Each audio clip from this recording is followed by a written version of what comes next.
नमस्कार, बहुत स्वागत है आपका। आप देख रहे हैं किस्मत कनेक्शन और मैं हूं आपके साथ शैलेंद्र पांडे। दीपावली के पर्व की श्रृंखला चल रही है और इसमें एक बड़ा पर्व है जो दीपावली के अगले दिन आता है, उसे कहते हैं गोवर्धन पूजा और अन्नकूट का पर्व। क्या है ये गोवर्धन पूजा और अन्नकूट का पूरा मामला, इस विषय पर बात करेंगे।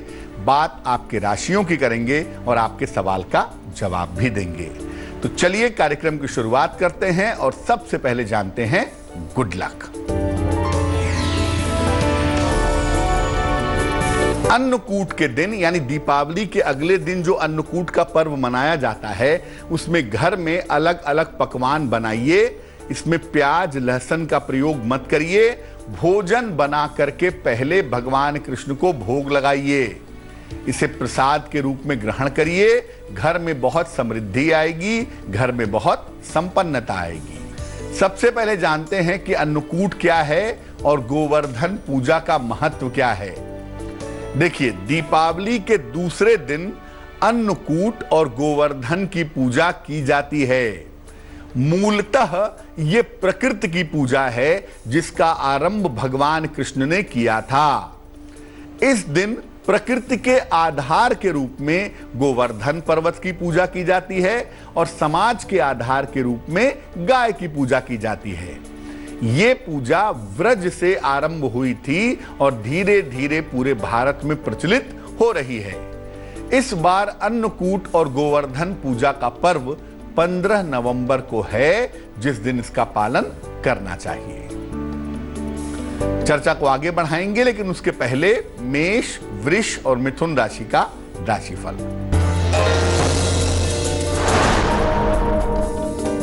मेष राशि, परिवार में खुशहाली आएगी, संतान पक्ष से सुख मिलेगा, व्यर्थ की चिंता हो सकती है। शुभ रंग सफेद और भाग्य होगा 65%।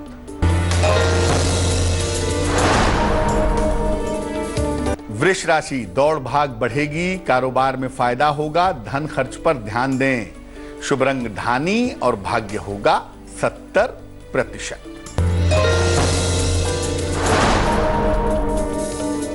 मिथुन राशि, आर्थिक स्थिति अच्छी रहेगी, छोटी यात्रा के योग बन रहे हैं, उपहार सम्मान का लाभ मिलेगा।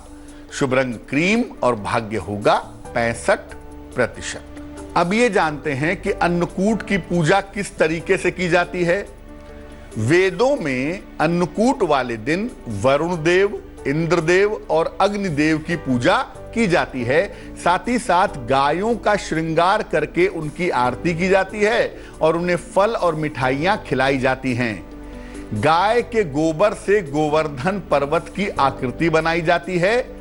इसके बाद उसकी फूल से, धूप से, दीप से और नैवेद्य यानी मिठाई या भोग से प्रार्थना की जाती है। इस दिन एक ही रसोई से घर के सभी लोगों का भोजन बनता है।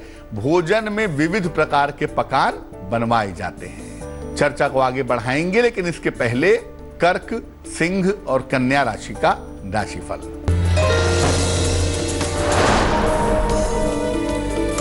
कर्क राशि, वाद विवाद से बचें, स्वास्थ्य का ध्यान रखें, कोई शुभ सूचना प्राप्त होगी। शुभ रंग मरून और भाग्य होगा 70%।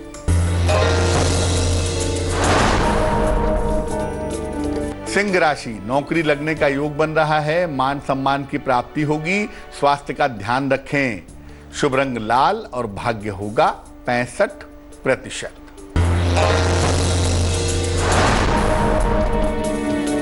कन्या राशि, डूबा हुआ धन मिल सकता है, रुका हुआ काम पूरा होगा और इस समय किसी नए काम की शुरुआत आप कर सकते हैं।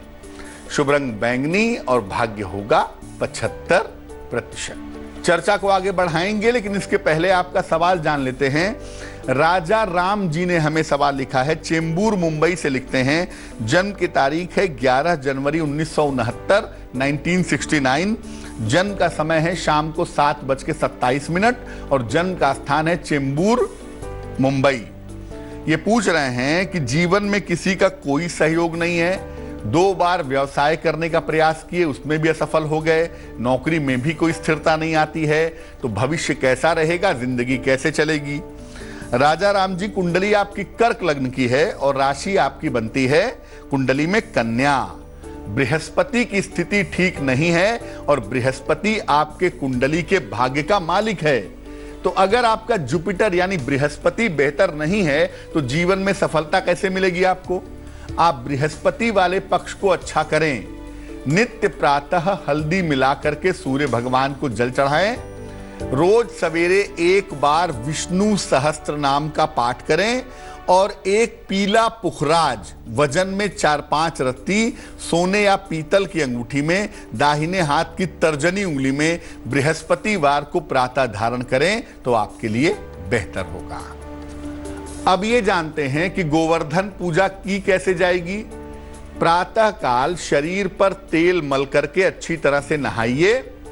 घर के मुख्य द्वार पर गाय के गोबर से गोवर्धन पर्वत बनाइए। गोबर का गोवर्धन पर्वत बनाएं। पास में ग्वाल बाले, पेड़ और पौधों की आकृति भी बनाएं और बीचों बीच में उस जो गोवर्धन पर्वत की आकृति बनाई है उसके बीच में भगवान कृष्ण की मूर्ति रख दें। इसके बाद भगवान कृष्ण, ग्वाल बालों की और गोवर्धन पर्वत की पूजा करें।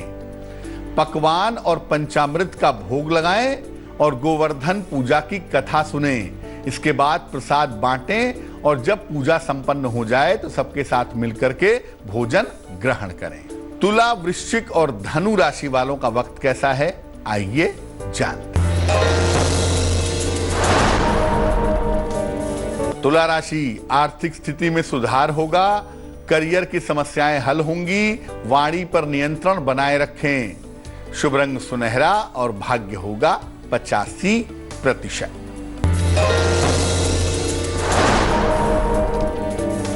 वृश्चिक राशि, जल्दबाजी में निर्णय न लें। पारिवारिक जीवन पर ध्यान दें। धन लाभ के योग बन रहे हैं। शुभ रंग सफेद और भाग्य होगा 65%।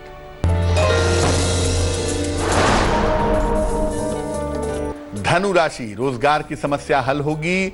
करियर में सुधार होगा। धन खर्च बढ़ा रहेगा। शुभ रंग पीला और भाग्य होगा 70%।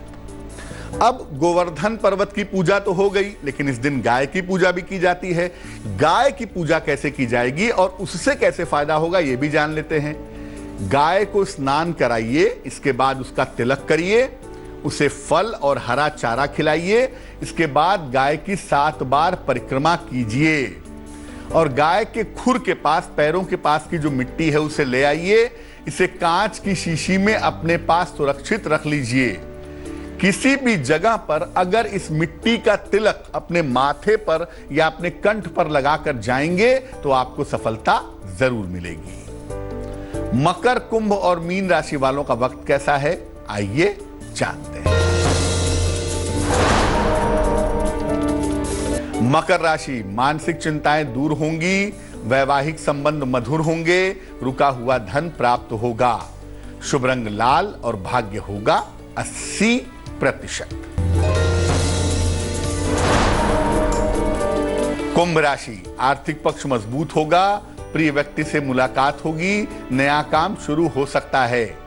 शुभ रंग सफेद और भाग्य होगा 75%।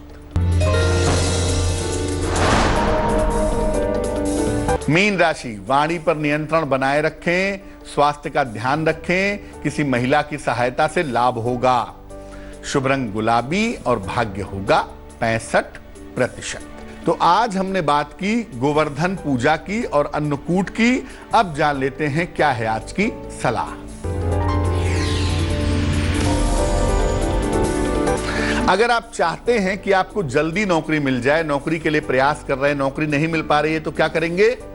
रोज सवेरे सूर्य को जल अर्पित करिए, सादा पानी, प्लेन वाटर। रोज शाम को 3 माला यानी 108 गुणे 3 बार शनि मंत्र का जप करें, ओम शं शनैश्चराय नमः। और हर शनिवार को शाम के समय किसी गरीब व्यक्ति को भोजन का या अन्न का दान कर दें तो बहुत ज्यादा अच्छा रहेगा। तो आज के लिए किस्मत कनेक्शन में बस इतना ही। फिर होंगे हाजिर किसी नए विषय के साथ, आपकी समस्याओं के समाधान के साथ।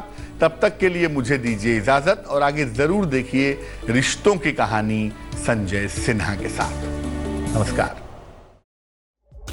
लेटेस्ट खबरों के लिए यूं ही देखते रहिए तेज, और इस वीडियो के पसंद आने पर लाइक, शेयर एंड सब्सक्राइब करना ना भूलें।